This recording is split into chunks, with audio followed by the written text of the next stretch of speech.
Hey, so we're back with another tutorial on how to create and animate puppets. We'll assume that you have seen the previous tutorials on puppets before this. So this is where we ended up with some custom puppets. Now for the previous tutorials I was using puppets with skeletal meshes that were using the default humanoid rig for Unreal Engine. So it was pretty easy to swap out because that's what I'm using for the included base puppets in the toolkit as well. While for this video I will be using a very different skeletal mesh. Specifically I will be using the Iggy Scorch character from Paragon.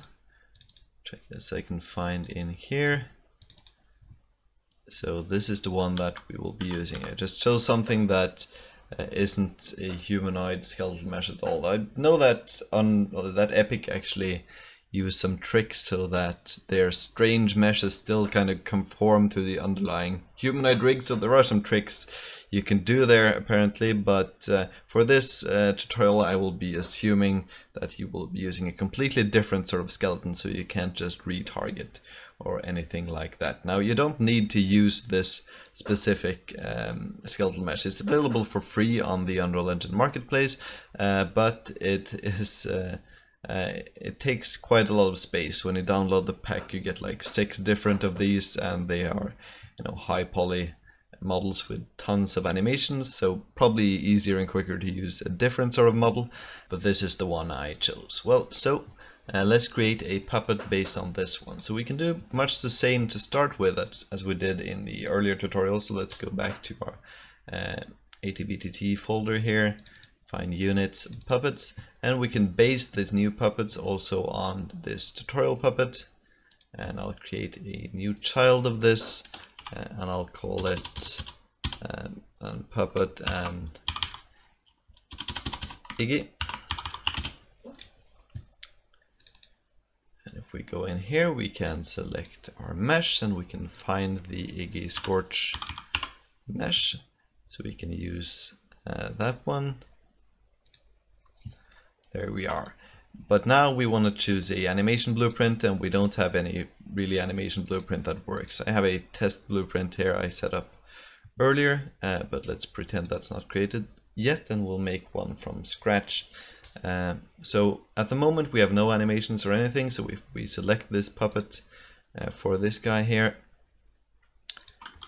and search for Iggy, we can see that it shows up.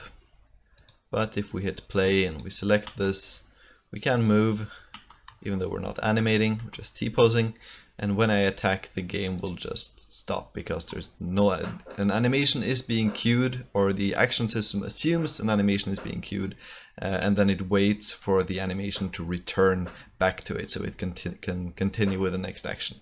And since that never happens, the game just doesn't proceed. So that's where we are before we add anything, add an animation blueprint to this unit. So I'm going to go one folder up to our units. That's where I have the animation blueprints. So I'll create a new one here. So we can't base this animation blueprint, unfortunately, on this animation blueprint because Unreal Engine is set up so that you can only create a child of a animation blueprint if it has the same skeleton. And since we don't, we'll have to make a new one, and unfortunately that means we will have to duplicate quite a bit of code, which of course is not like best code in practice in general, but that's just how Unreal Engine works, unfortunately. Hopefully there will be some way to do this in the future, but for now we'll have to create a new animation blueprint and do some stuff manually. So we'll create new an animation, and we'll find animation blueprint. We'll have it based then on anim instance, which is like the base class for animation blueprints, and we will choose a skeleton, the Iggy Scorch skeleton. So there we have a new one. I'll call this one ABP Iggy. So we have a new one, and we can make, you know, all of this from scratch and build it up. but I won't go that in depth for this tutorial. I'm just going to show how to set things up the quickest way possible, and that would be to go to our animation blueprint here, ABP unit, and copy over what we can and replace what we have to replace. So if we go back to ABP Iggy, first thing we need to do is to add an interface. If you check here in the class setting of ABP unit, there is an interface here, BPI Puppet, which implement quite a few events that are called on mainly by the action system to animate the puppets. So you will see if we go to, let's see, the puppets and the BP actor puppet here, that it also implements BPI Puppet. And yeah, you can also see within animation here, it has an event here, which is an interface event, which is contained within the BPI Puppet interface. So by using interfaces instead of regular functions or events, these can be added to any sort of actor so that the action system can communicate communicate which animations it wants the puppets to execute, no matter what sort of actor the puppet happens to be. And for the default puppet here, it works by taking these events and then just sending them onto the animation blueprints of the skeletal mesh of the unit, and then it waits for these signal animation event and signal animation end events, which we'll look a bit more on later, and then it calls on the animation to end within a component, and this component it holds event dispatchers, which the action system binds events to, so that it knows when the animation is done and that it can continue with the next action. So it seems a bit convoluted, but this is a way which makes these puppets extremely modular in that, and don't have to rely on inheritance in a way that the puppets can be anything, any sort of class that you want them to, and if you have the appropriate interfaces and components set up, the action system can work with them no matter what you are using. So in a future tutorial I hope to show how to set these things up from scratch, so you can see that in more detail, but that's the quick rundown. Okay, yeah, quick rundown, but long digression. Let's get back to the animation blueprint. So all of this was to say that for our new animation blueprint here, we'll also need to add the puppet interface, and you want to do this before you start copying stuff over, so that it already has the event, so it knows now. Yeah, you'll see if we go to the animation blueprint of unit here, because we want to use much of the same stuff, so there's no point in having to code everything from scratch again. We can copy it over and we can then just fix the stuff that doesn't work. And since we have interface events that are tied to BPI Puppet, we want to add this interface here first before copying this over, so that it knows which events to use. We're still going to get some warnings here, I assume. Yeah. So this works kind of weird too. Some functions are referenced, could not be resolved. How would you like to fix them? You can do nothing, and then you'll get a lot of errors. You can remove the nodes, then you'll have to implement them again. I found that the quickest way to do this is to create matching functions and then actually deleting those matching functions. So yeah, kind of weird, but it's what works best, because if you don't do that, all of these will show up as errors. But now we get some new events here. I'll just delete those, and for whatever reason, one of them shows up as a function here. I guess maybe it has an output. No, it doesn't. Yeah. Anyway, I delete all of those three, and now when we compile, yeah, we still get errors, but all of the events here, they are compiling just fine. The compile errors we have here are pretty quick to resolve. We just need to create new variables for all of the ones that are missing here. So we'll just track them down. If I compile, we're still missing attack. Let's see, associated with break. There, okay. So now it compiles without error, but still this won't work since we have no anim graph, so these events don't really do anything. Looking back at the puppet, by the way, these events here, animate puppet, so this one here, that's the one that will get called here, animate puppet, and it uses a gameplay tag to then choose the appropriate animation and then takes it from there. I will show later how to add new animations and add new gameplay tags. Probably in the next video, because this is getting quite long already, thanks to all my digressions. Anyway, that's what happens. The puppet tells the animation blueprint, hey, I want this specific animation to be run, and then the animation blueprint takes over from there. And what the animation blueprint here does really is to mostly just set Boolean variables that the animation graph will use to choose what animations to play. And then also it then waits for notifies from the animations that tells this animation blueprint when the animations are done. That's what it mostly does, so that it can proceed to the next action. Or in some cases also if other stuff happens within the action, so such as this the action hit event, which is used to signify when an attack then hits, so the point at which we want to show the targeted enemy being hurt, for instance. Right, okay, so like I said, we'll need an anim graph, and we can do the same thing here. We can go to ABP unit, we can find the anim graph, we can copy it over, but since we don't have any of the same animations, we'll get a bunch of errors.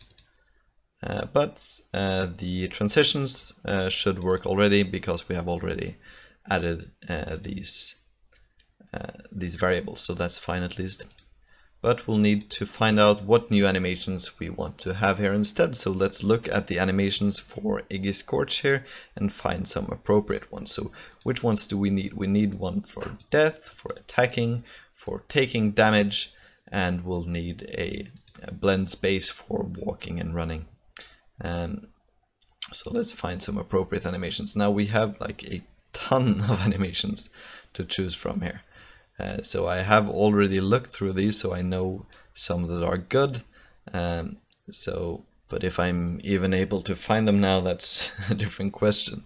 But I think I know their names. So there should be for attacking, I think a mid. Yeah, that's the one. So we have primary fire, medium here. That's a good one for attacking.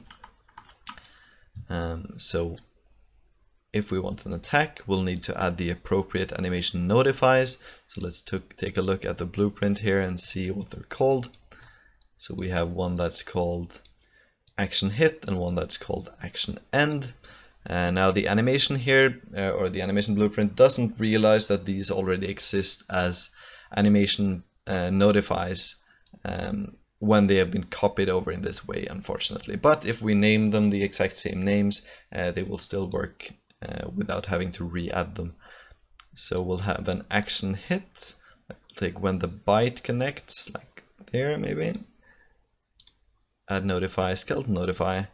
Yeah, we actually have them here because of the testing that I did earlier, but you will probably, if you're using a new animation, you will have to choose a new notify and just write this this name. But then I can just select it like this, action hit, and at the end here I'll add the action end. I'll add a bit of time to allow it time to blend, and then action end like this. And I'll just find more animations immediately. I think we'll have a death. So let's death back, which is this. Death front. Yeah, this one looks better.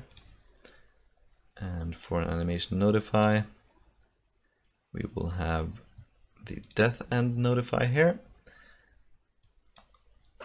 And let's see. We'll need one for when it is hit. Can't remember what that was called. Hit react. This seems correct. I have to play every time. Hit react front, yeah, that looks better. We'll add a new notify. Skeleton notify. Hit end. And we'll need to find some sort of animation for moving. I'll add a blend space for that, but I'll just start by finding just an idle animation, and we'll add a blend space later. So idle pose, or is it Scorch idle? Yeah, that's the one. Yeah, one thing to note: if you're using this specific skeletal mesh here and these animations, some of these animations might be set to additive here, and that won't work with how the animation blueprint is set up by default. So if this is set to like local space or mesh space, set it to no additive if you want it to work without modification. Okay, so now that we know what to add, let's go on and add them into the state machine. So for death, we have a new one here, the death. Which one was the good one again? Is it back, front, back? Yeah, that's the one. So back. And then for attacking, we had the need fire. For taking damage, we had the react front. And then for the idle walk run, at the moment we'll just add an idle animation. So that's the one, Iggy Scorch. Which one is the one? This one, just idle pose.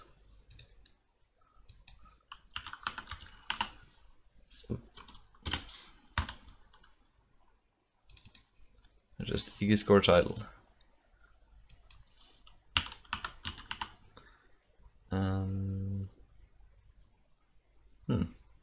Is it additive? Really? Shouldn't be. It doesn't say additive. I guess it should work. We'll see. Right, so let's compile. Now it seems to be compiling fine here. And all of these transitions should be fine. Great. Okay, let's see if it works. Right, so we can just choose our, yeah, we have it already here. So yeah, we'll need to set the animation blueprint to the animation blueprint of this puppet here. So let's go to our Iggy puppet in the mesh, and for the anim class we will choose Iggy. That's the one that we just made. If we compile, it's not animating, but I think this should work. Let's see. Yeah, it's animating. And we have almost no health, but let's see. So walking, we will just slide along in our idle animation, since we haven't implemented the blend space. But if we attack, that's the wrong attack. Okay, well, we'll fix it up quick. I thought it was something strange with that name of that attack. No, maybe this is not the one that I thought. Okay, so Scorch primary. Yeah, these pretty similar when it comes to naming. Okay, let's try again. There, and attack, and it worked. And if we hit end turn, we'll have these guys here. Yeah, we didn't get to test our hit animation, but it seems to be working fine. So lastly, let's make a quick blend space. So we'll also go to units here for this. I'll make a new blend space for movement. So as animation, I just need one dimension for this. So blend space 1D, based on the Iggy Scorch skeleton. I'll call it BS Iggy idle walk. Let's get it up here, and then yeah, for the default movement of puppets in the toolkit, I'm using a range here of 0 to 600. It's been mostly a legacy thing. I would probably make more sense to put it to 0 to 100 instead. It is so that it works along with how fast the unit is moving during its movement action. This might have changed when I look at this in a future video, but yeah, it works fine like this too. So 0 to 600 here, and let's start with the idle, and then I'll need some sort of walking forward animation. So yeah, that's the blend space we're at. Explore idle, relaxed. Oh yeah, I'm searching for idle, that's why I can't find anything. Locomotion. I think there's a jog here somewhere. Here we are, jog forward. Yeah, now this looks kind of weird because the animations are so different, so yeah, it makes sense to put the jog a bit quicker here so we don't get too much of this stuff, so we just would speed up very quickly when moving. So this should work fine as a blend space. We'll go back to the blueprint, state machine, idle walk run. I'll find the blend space, idle walk, and I'll input the speed. So speed is the one that will generally go between 0 and 600 if you have the default movement speed in the toolkit. That's why this is new. Right. So now we have a blend space, so when we walk, we should be, yeah, we're moving. Oh, and I noticed one thing, there's a gun under here. So that's because for our puppet here, let's see, which is the Iggy puppet. Don't we have it open? Yeah, we do. Yeah, there is a weapon here, and we can't even delete it because it's inherited. It's part of the actor tutorial puppet that we made in the previous tutorial. So for your game, if you have units that would not use weapons or anything, it would probably not make sense to you to have a weapon in sort of the base puppet that you're using for your other puppets. So then you probably wouldn't have that weapon, and you would add it to the appropriate child puppets that would be using weapons or something like that. But for this, we can just make it invisible and it shouldn't affect anything at all. Okay, so that's it for creating puppets that use non-humanoid skeletal meshes. Now keep in mind that this is just one way of doing things. So the toolkit is designed to be very modular, and it should be easy to swap things out. So the toolkit is built so that game logic is for the most part kept separate for what is shown to the player. So the way that units attack each other, they lose health, they're killed, all of that stuff, all the things that's actually important for the game to function, that happens irrespective of meshes placed in the world. And this way of animating puppets here is just one way you could show this stuff to the player. So as I mentioned here, when you go to the actor puppet, as long as you got these events that the actions can use to communicate with, and you then are able to signal back to the action, hey, I'm done with the animation, then whatever you do from here and until here, it's completely up to you. It can be swapped out with anything and animate in different ways. You don't need to have an animation blueprint even. You can animate stuff within the puppet, which you might want to do if you're not using a skeletal mesh at all. But all that sort of stuff is are things that I hope to get in more detail in later videos and show how you can customize this. But just to quickly mention now that how you do this stuff is up to you, and this is just my suggestion of one way of animating the puppet so that the player can see what is going on. But that will be it for this video, and I'll see you in the next one.